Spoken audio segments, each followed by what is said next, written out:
Hello there. This is Nationwide on the network service of the NTA. I'm Naja Atutujani, and we're beginning with developments in the PDP, where some state chairmen of the party, some ex-governors, National Assembly members, former National Working Committee members, and other stakeholders of the PDP from the South have disowned a meeting scheduled by the party for today, Thursday, 21st August 2025. The concerned leaders are dismissing any resolutions, communique, or outcome from the meeting as reflective of the collective will and aspirations of the party. Kama reports. A press statement jointly signed by PDP state chairmen from Imo, Abia, Cross River, Akwa Ibom, and Rivers State, alongside other prominent leaders, including the National Vice Chairman, Southeast, Chidebere Egu Goodluck, and the Minority Leader of the House of Representatives, Kingsley Chinda, dismissed the Lagos meeting as neither binding or reflective of the collective will and aspirations of the PDP family across southern Nigeria. They stressed that several critical stakeholders, among them 7 state chairmen, national officers, senators, and former governors, were deliberately sidelined, raising serious concerns over inclusivity and due process. The PDP leaders insist that resolution from such meeting cannot assume the authority of consensus, warning that exclusionary tactics threatened the unity and stability of the party. The press briefing is on the purported meeting of PDP Southern Zoning Consultative Summit. The attention of the undersigned chairman of the People's Democratic Party from the South and some critical stakeholders has been drawn to a meeting nicodemously summoned in Lagos today, the 21st day of August 2025, by some persons purporting to do so on behalf of the PDP members of the South, and they tagged the meeting PDP Southern Zoning Consultative Summit. This meeting is convened by the Admin Secretary Zoning Committee of the PDP at the behest of the Chairman of the Zoning Committee, our brother Honorable Senator Doye Diri, Governor of Bayelsa State, and it is to hold at the Legend Hotel Ikeja. The said meeting, tagged a summit, was allegedly convened in the name of the 3 geopolitical zones of southern Nigeria, that is the Southeast, the South-South, and the Southwest. We say that it is indeed highly regrettable and deeply disturbing that such a meeting was convened without the courtesy of inviting several state chairmen from the Southeast and the South-South, as well as the duly elected National Secretary of our great party, including the Deputy National Legal Advisor of our party, who is seated by my right. Even more troubling is the inexplicable exclusion of several national officers, eminent leaders, and critical stakeholders of the People's Democratic Party. Shockingly, my humble self, the Minority Leader of the House of Representatives in the National Assembly, and other principal officers of our party from the South-South and Southeast were also deliberately sidelined and denied participation in a meeting where such far-reaching and sensitive decisions on zoning, power rotation, and political equity are to be discussed. Equally concerning is the deliberate omission of most former governors from the Southeast and South-South, who are by every standard of history, every standard of pedigree and institutional memory, remain critical stakeholders in any conversation about the future direction of our party. Such a brazen disregard for established structures and statutory organs of the People's Democratic Party not only offends the spirit of collective decision-making, but also risks undermining the very foundation upon which our great party was built. The People's Democratic Party, since inception, has been anchored on the values of inclusivity, equity, consultation, and collective responsibility. Any process that deliberately sidelines key stakeholders, ignores the legitimate authority of national officers, and excludes elected leaders and ranking lawmakers, erodes trust, fuels division, and threatens party cohesion at a time when unity of our party is most needed. For the avoidance of doubt, we categorically dismiss any resolution, any communique, or any outcome purportedly emanating from the said meeting as neither binding on or reflective of the collective will and aspirations of the People's Democratic Party family across southern Nigeria. The Southern PDP leaders affirmed their loyalty to the party, calling on the National Working Committee and National Executive Committee to disregard the Lagos meeting, which they insist is both illegal and divisive. Kama, NTA News. Away from politics, the Secretary to the Government of the Federation, Senator George Akume, has reiterated President Tinubu's commitment to enhancing the welfare of the Niger Delta region and addressing the region's challenges. This was when a delegation from the Niger Delta Ethnic Nationalities Youth Leaders Forum, led by Chairman and President of the Ijaw Youth Council Worldwide, Jonathan Lukobiri, paid him a courtesy visit in Abuja. Akume highlighted some of the president's efforts in tackling regional challenges, including the establishment of the University of Environmental Technology in Ogoniland to address ecological issues. He also acknowledged past initiatives such as the Ministry of Niger Delta Development Commission, and the Amnesty Program. The SGF commended the forum for their solidarity in mobilizing grassroots support for President Tinubu's re-election, emphasizing the importance of zoning and power rotation in promoting national unity, stability, and a sense of belonging. Jonathan Lukobiri thanked President Tinubu for his timely intervention in resolving the crisis in Rivers State and bringing peace and stability, expressing gratitude to the federal government for empowering youths from the Niger Delta through the Amnesty Program.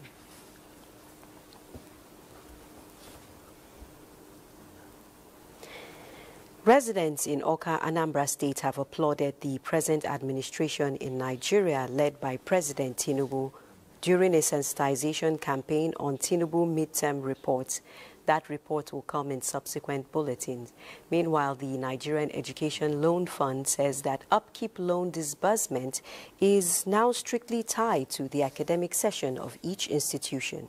A statement by the Director of Strategic Communications, Osheyemi Oluwatui, states that in line with the directive, students shall only be entitled to keep loans for their current academic session, and upon the conclusion of an institution's academic year, upkeep payments for that session shall automatically cease. She further says interested loan applicants are required to apply for the loan at the beginning of every academic session to be eligible for both institutional charges and upkeep for that particular session. To ensure accuracy and transparency, the NELFund loan portal is being automated to reflect this adjustment. Meanwhile, the African Institute for Statecraft International has held an inaugural lecture on reinventing leadership and democratic governance in Africa, with the sole aim of influencing a process which will strengthen governance and prudent economic management. Unveiling the series, academic doyens and seasoned politicians said for Nigeria to overcome its challenges of economic and political hardship, there must be a strong will to redesign the electoral process and put necessary structures which will advance the nation. It is high time for us to build quality leaders, leaders of integrity, people of vision, people of capacity. And that cannot happen in isolation. It can only happen through teaching and learning. People at the subnational level, even at the local government level, all of them who are in governance must be held accountable by the citizens. That is why they are elected into office in the first place. And it is through this holding accountable interaction between the citizens and the people who lead them. What we can do as a citizen is to develop the attitude of discipline. Set discipline right from our home, our offices, and wherever it could be. America became the world leader not in a day. A nation must understand that it must design its processes in such a way that anybody who wishes to access it can access it based on competence and fairness.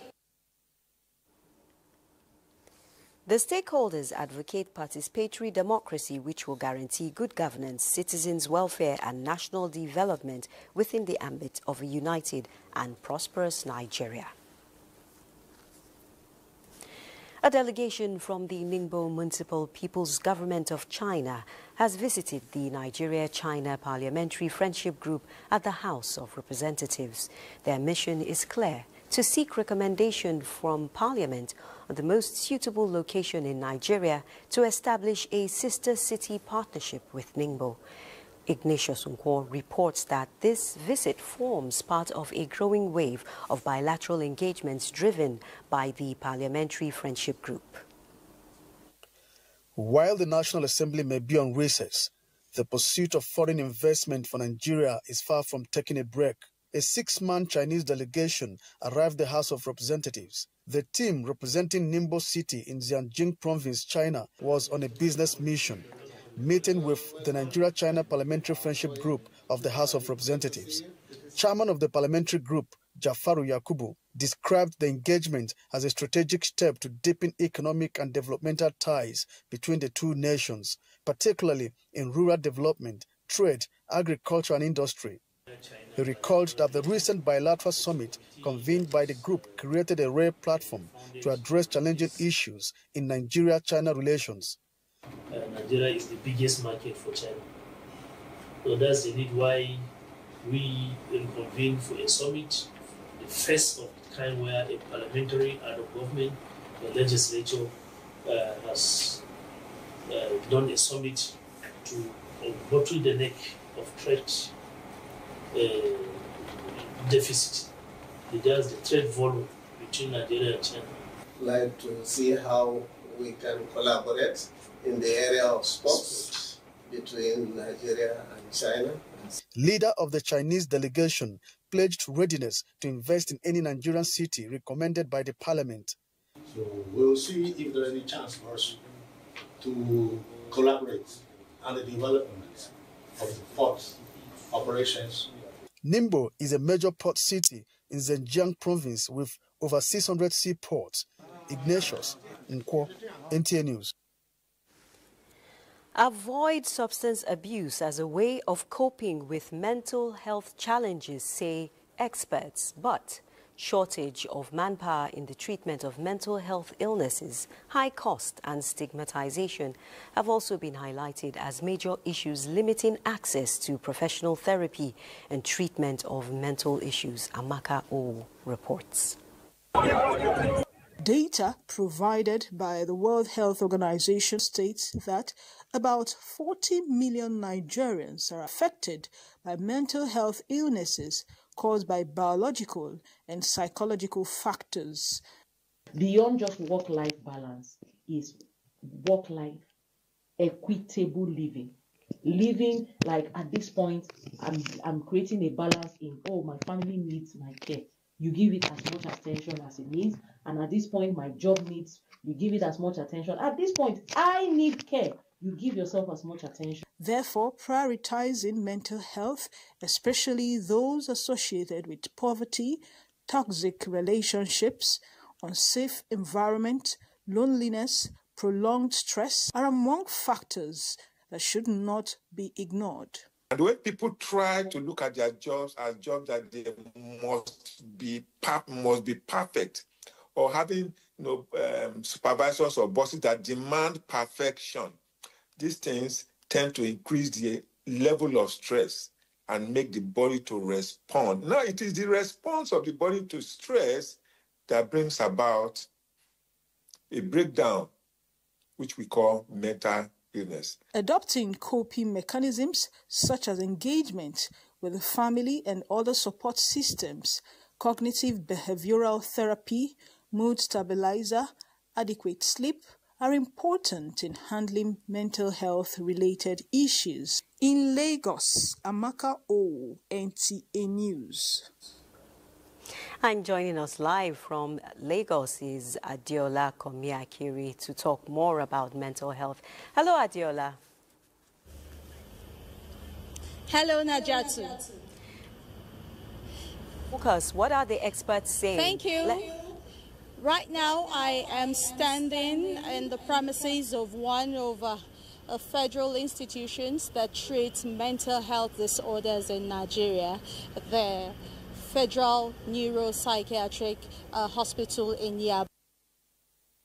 It's not the World Mental Health Day. An experience from someone, created this avenue to enlighten Nigerians more on the need to take care of their mental health. Some people have, at one point or the other in life, struggled with, their mental health. And in Nigeria specifically, statistics shows that it's high, the prevalence is high. So I'm here today to speak with the CMD of the hospital, popularly called Yaba West, to tell us why is there the stigmatization, because people do not want to come into this hospital to, take care of their mental health. And another point in time is the Third Mainland Bridge that used to be the juicy spot for suicide, for people to commit suicide. But luckily, the Lagos State government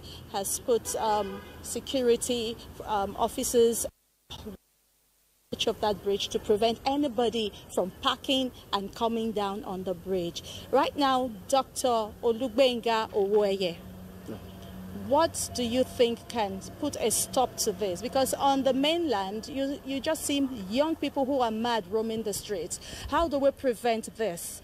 And how is the cost for those who are having bipolar issues?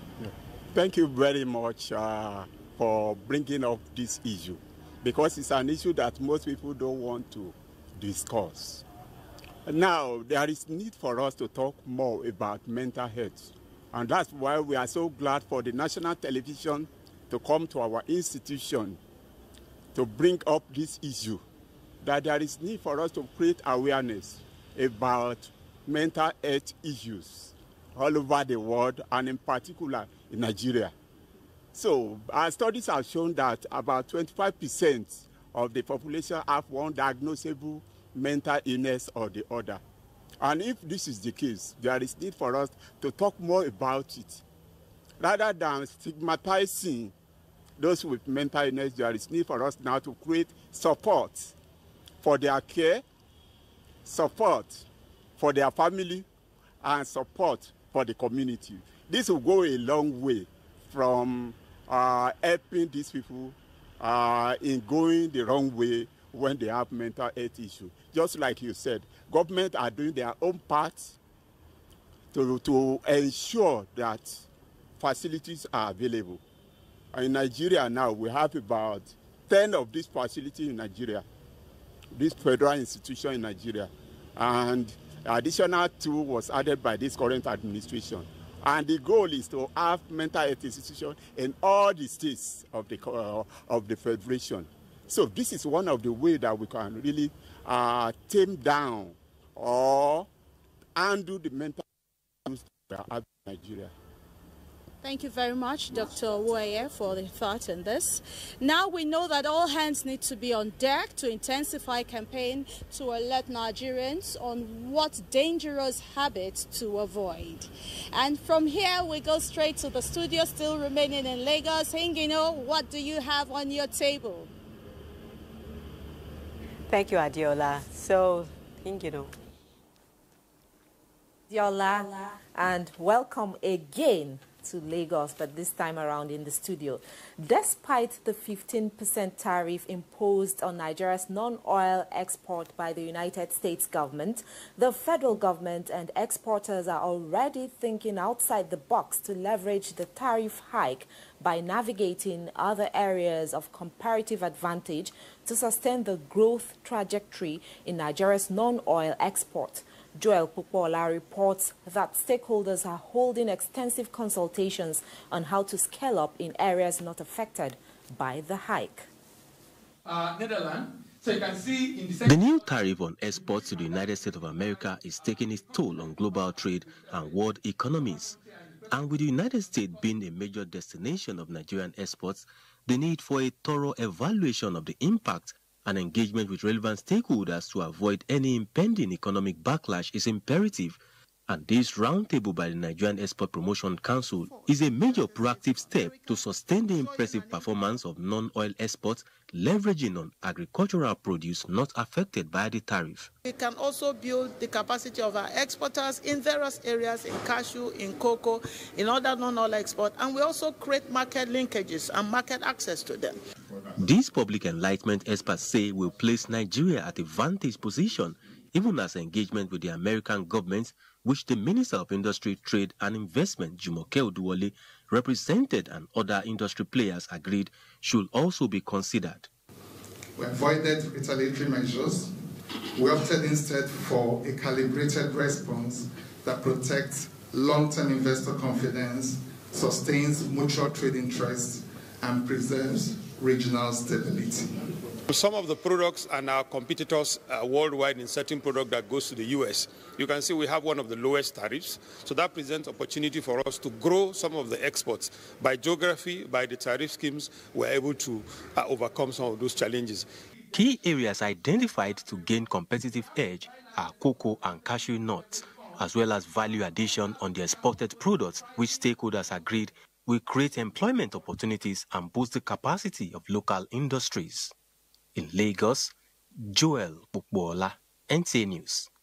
The Federal Ministry of Information and National Orientation, Lagos Center, has provided a platform for citizens to learn and engage with government policies in various sectors. This is to foster informed decision-making and community development. Adejoke Odeka tells us more. It's been over 2 years since President Bola Tinubu took the oath of office with the promise of a renewed hope for Nigerians. Despite efforts to alleviate poverty and promote prosperity, particularly through health, agriculture, and education, there is a disconnect at the grassroots level which hinders their potential impact. This town hall meeting and sensitization campaign is the Federal Ministry of Information and National Orientation, Lagos Center's way of educating the populace at the grassroots. We want every household member, whatever you know you want to eat, grow it at the back of your compound. They should take all those websites we have given them concerning this to key into the program. The NEL Fund, like I said, is a loan initiative. It's basically towards the school fees of children, of the youth that are in government-owned institutions. Each and every parent to encourage their children to tap into the educational sector. The health sector must also be keen by everybody. The Lagos Center also visited Ije Market in Obalinde, Ikoyi, to enlighten traders on the federal government's hardship alleviation initiatives. My child is lucky to be a beneficiary and now schools at the University of Ibadan in 200 level. We are hearing it, but I've not seen it. But today, I thank God for today. That's what I said. They should still come back and find out if we benefited from it. With the theme, Tinubu Administration's Midterm Report by Mohammed Idris, the Federal Ministry of Information and National Orientation says the campaign is pivotal in gathering valuable feedbacks and driving continuous improvement. In Lagos, Adejoke Odeka, NTA News. Those are the reports from Lagos. Nationwide continues with Chika Okorie in Enugu after the break.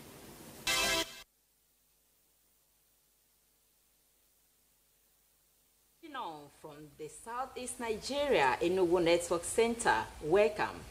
As part of efforts to enhance quality education and promote teachers' development, Enugu State Governor Dr. Peter Mba has flagged off the National Teachers Career Path Policy.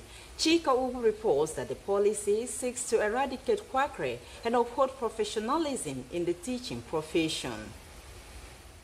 Do Tasked with the responsibility of impacting knowledge, unlocking potentials, shaping character, fostering critical thinking skills in children, and the foundation of every other profession.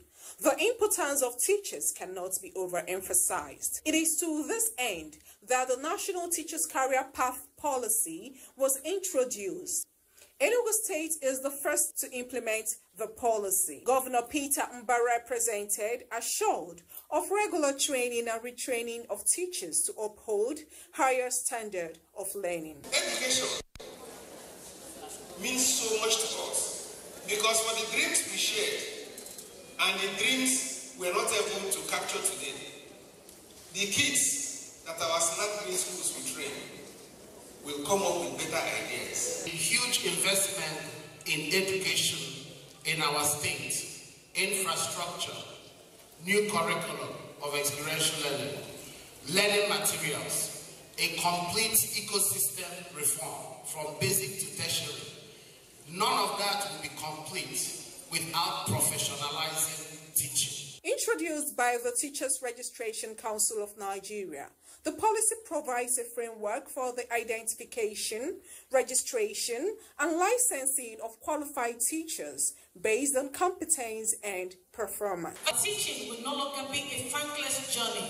It's a promise that your years of service will be rewarded, your expertise will be celebrated, and your growth will never be stunted again. Key players in the education sector say the move is a renewed commitment to building an education system that empowers both learners and teachers. In Enugu, Chika Ugu, NTA News. Enugu residents have continued to applaud the infrastructural development strides of Governor Peter Mba in the state, especially with the recent inauguration of the 5 modern bus terminals at strategic locations for ease of transportation.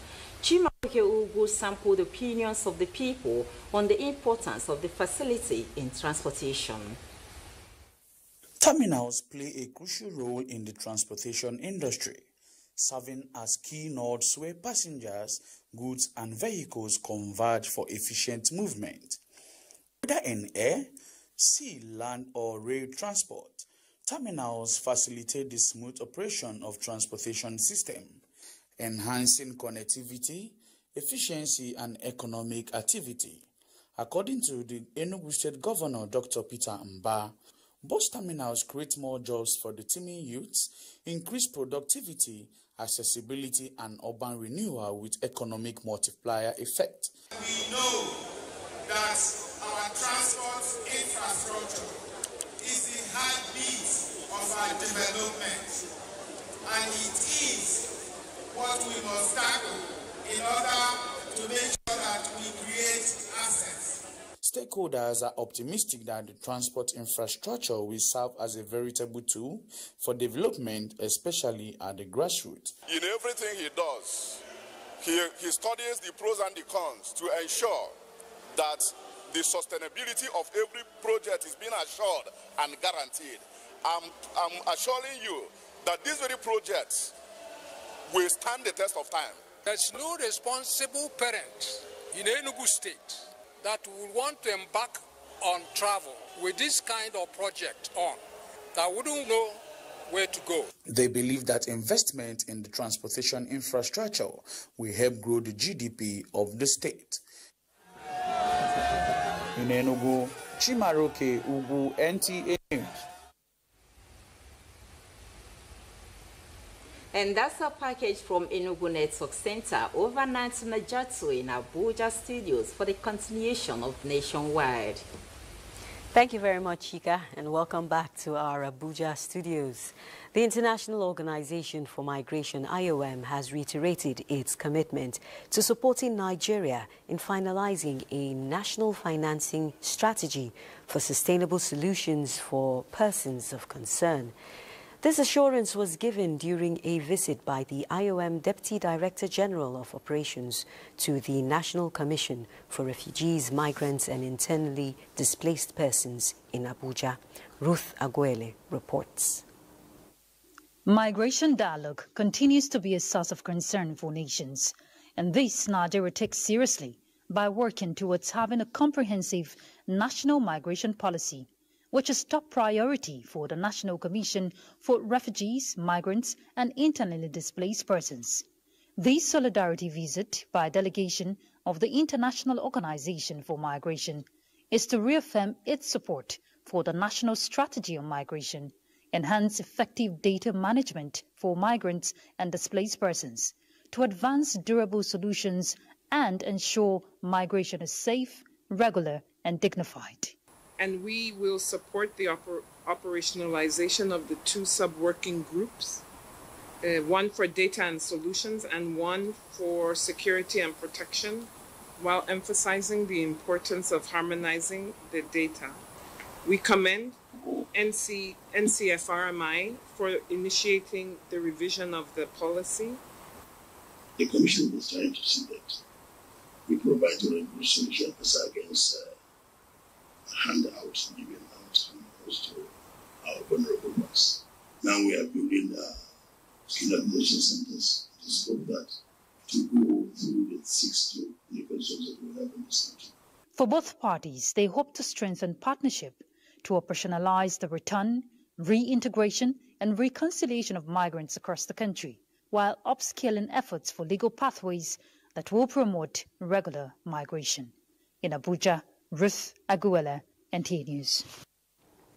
Meanwhile, the Tertiary Education Fund, TED Fund, has placed high premium on research innovation to raise the capacity of Nigerian tertiary institutions to generate valuable research output, which will transform the country.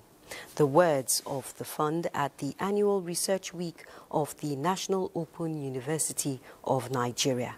Executive Secretary of the fund, who was represented by former Vice Chancellor of Lagos University, Professor Oluwatoyin Ogundipe, says the theme of the event is advancing research innovation and knowledge sharing for sustainable development.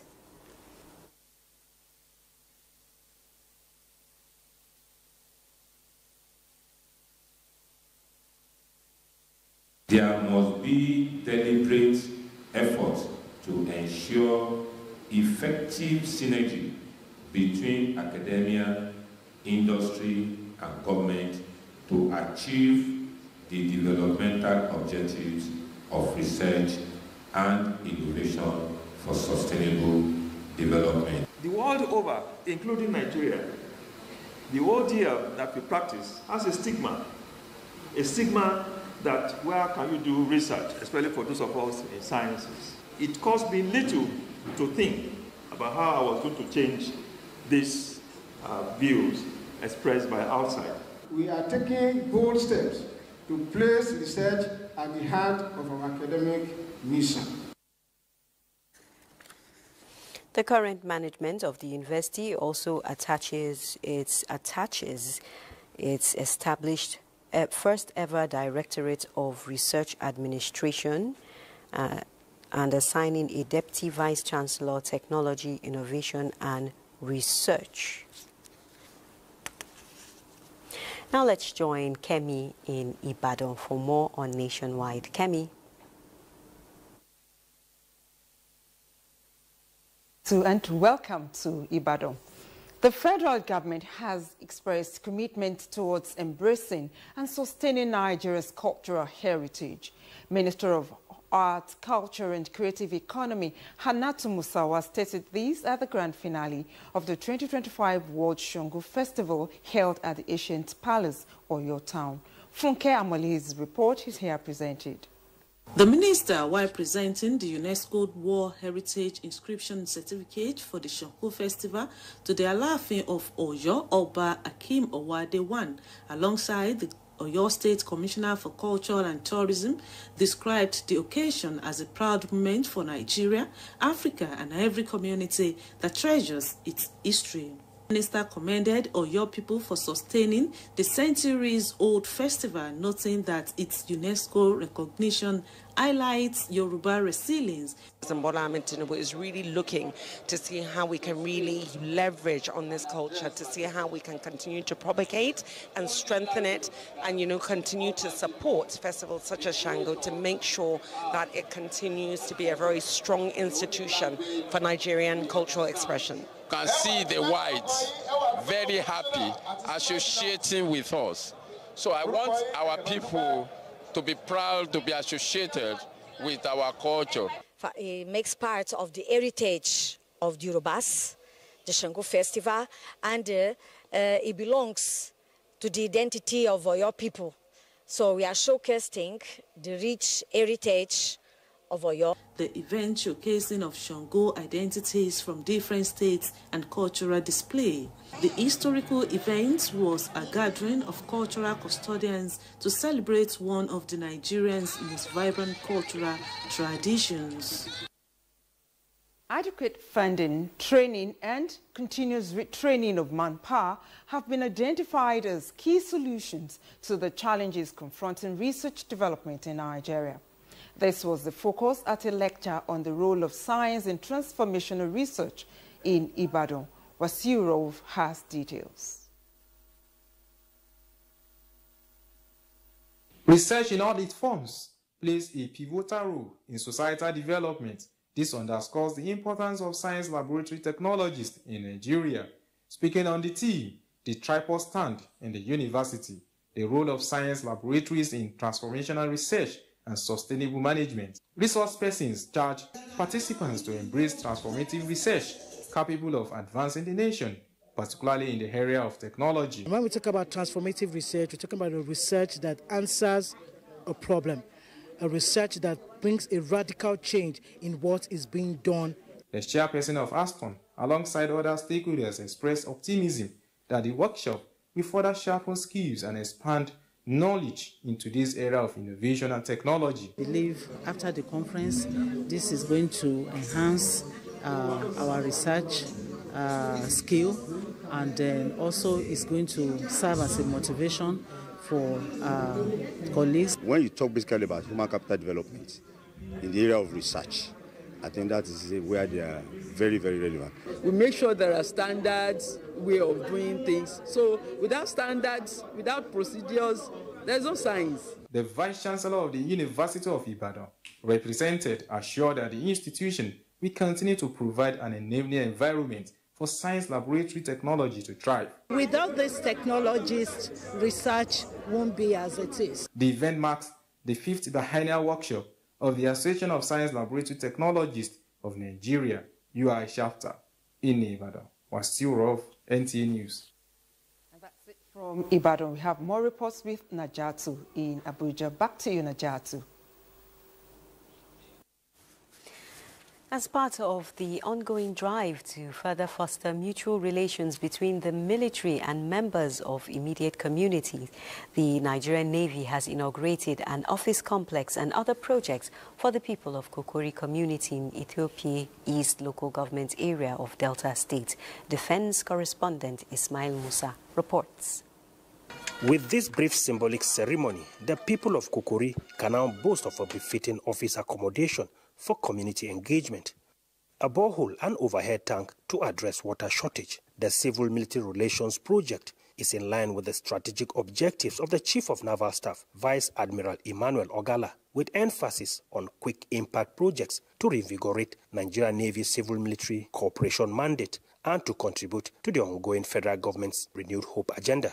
As part of ongoing efforts to bolster Nigerian Navy's contributions to national development in ways other than traditional military deployments, the hierarchy of the Nigerian Navy agreed that undertaking projects that could significantly influence development at the grassroots would enhance collaboration with the civil populace across the nation. A project of such magnitude that we are seeing here as an edifice here is a project for the Progressive Union Secretariat, but the security statement that the Nigerian Navy has done here in Kokori community. Nigerian Navy enjoined the people of the area to see the task of securing the nation as a collective responsibility by providing timely intelligence reports to security agencies. In Abuja, Ismail Musa, NTA News. The Naval War College in Calabar, Cross River State, has played host to an August visitor, renowned diplomat Professor Ibrahim Gambari, the guest lecturer of members of Course 9 at the War College. Professor Gambari's lecture centered on building strong institutions to enhance security in Nigeria. Paul Abel reports. Offer Course 9 participants as part of their training at the operational level in this lecture on methods and processes to curbing and restoring peace and conflict resolution mechanism, are told that a military solution may not thrive in all conflict situations. In the peace process, you will always have spoilers. And as I said, some are homegrown, some are externally induced. And the best approach is really, in my view, sticks and carrots. You isolate the try to isolate the spoilers. Again in South Africa, he received the highest national award conferred on a non-citizen. Participants also engaged the guest lecturer in an interactive session on peacemaking and identifying spoilers in peace processes as they tapped from the more than 40 years experience of the diplomatic icon. In Calabar, Paul Abel, NTA News. Still on security, the Nigerian Army is repositioning its combat readiness through sustained training. Among these carefully designed strategic training includes the Inter-Brigade Combat Proficiency Competition held at the 4 Special Forces Command, Doma, Nasarawa State. Achigli Magaji completes the story.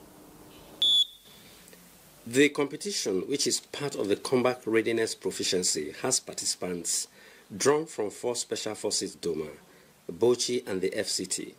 Addressing the officers at the competition, the commander for Special Forces Command, Doma, Major General Hilary Nzan, who was represented by the Chief of Staff, Brigadier General Murtala Abu Said. The exercise is in line with the Chief of Army Staff Command philosophy of consolidating the transformation of the Nigerian Army into a well-motivated and combat-ready force, as it is organized to assess and sharpen the operational capabilities of the officers. This competition has been carefully planned as a critical part of professional development aimed at enhancing the physical fitness, mental alertness, leadership qualities, and tactical competence of our officers in the demand of contemporary military operations.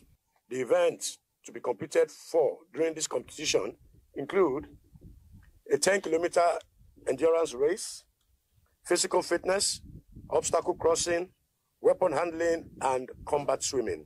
The inter-brigade training competition will go a long way in equipping officers from all the brigades with the requisite techniques to confront emerging complex nature of warfare. Achigil Magaji, NTA News. In a separate but closely related development, the Ministry of Interior says the asymmetric nature of conflict in Nigeria requires a more tactical and intelligence-driven approach. The ministry notes that modern security challenges are complex and no longer follow conventional patterns of warfare. Dennis Temple reports. Facing a new conflict,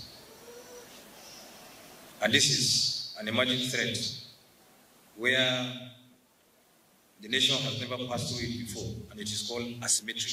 In Nigeria today, criminal elements deploy guerrilla tactics and infiltrate communities to attack innocent citizens. This, therefore, demands that security agencies must be more proactive, better equipped, and innovative in their operations. That was why Dr. Olubumitunji Ojo charged the newly decorated officers to see their promotions not just as a reward, but as a call to higher responsibility in protecting citizens and safeguarding critical national assets. We expect that they will bring to bear their various experiences to bear in tackling the challenges of national security.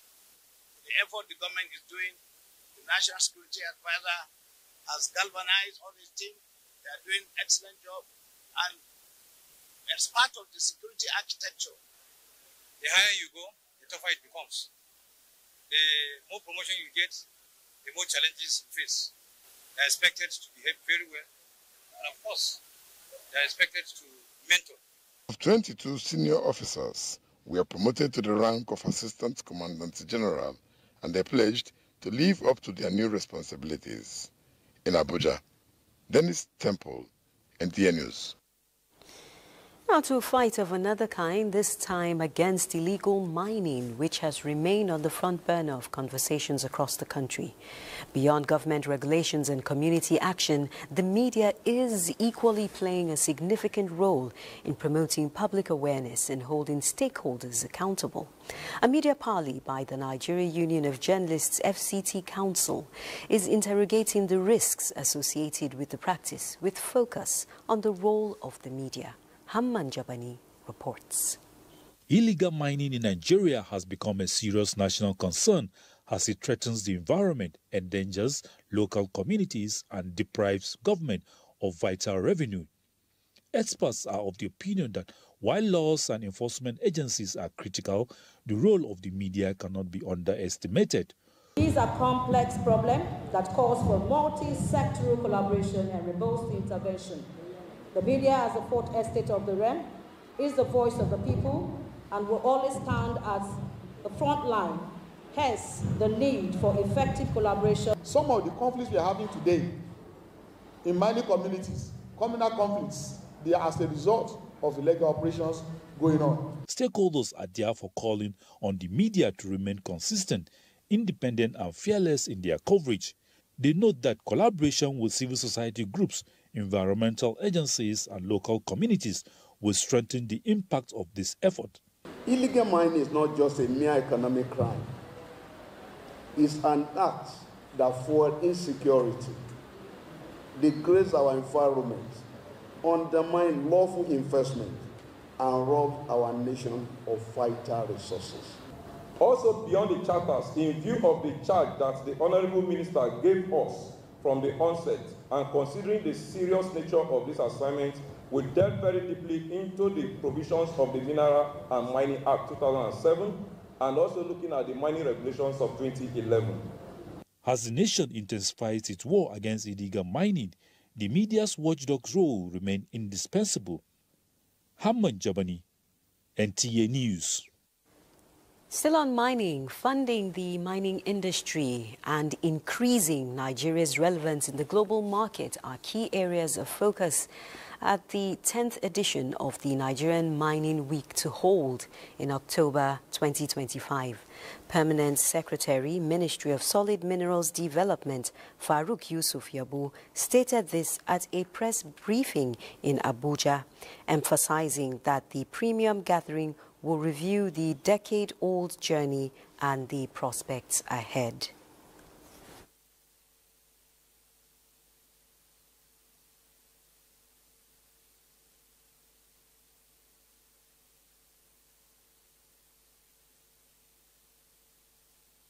The decade ahead is not just going to be a mineral potential and opportunity decade, but it is about decisive actions, and it is about achieving global relevance.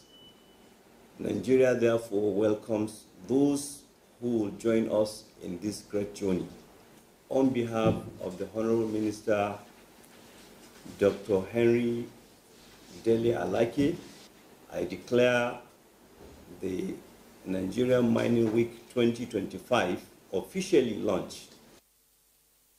The theme of the 10th edition is Nigerian mining, from progress to global relevance. And up next is Sports Update. Nigerians D Tigers have bowed out of the 2025 Men's Afro-Basket Championship after falling 91-75 to Senegal in the quarterfinals in Luanda. Basketball enthusiasts commended the team's resilience, stressing that although the exit was disappointing, the experience gained would help the squad regroup for future tournaments. I believe in the next tournament they might do better. They did well. I'm proud of them. Despite the strong start, Senegal's superior shooting and defensive organization gradually tilted the contest in their favor. The Tigers showed flashes of brilliance and mounted a spirited second-half fight back, but it wasn't enough to close the gap. In football, Bayelsa Queens FC, popularly known as the Prosperity Girls, have arrived in Abuja ahead of the WAFU Zone B qualifiers for the CAF Women's Champions League, led by coach White Obunda. The team will proceed to Yamoussoukro for the tournament, which runs from August 23 to September 5, 2025. Drawn in Group B, Bayelsa Queens will open their campaign on August 24 against Police Ladies of Ghana before taking on ASCO of Togo and Sam Nelly of Benin Republic. Club chairman Pastor Robin Agonimia Prela expressed confidence in the squad's readiness to make Nigeria proud. Meanwhile, the race to host the 2028 National Sports Festival is heating up, with Bayelsa State now under the spotlight. A delegation from the National Sports Commission has arrived in Yenegua for a thorough inspection of facilities and is holding strategic engagements with stakeholders as competition among bidding states intensifies.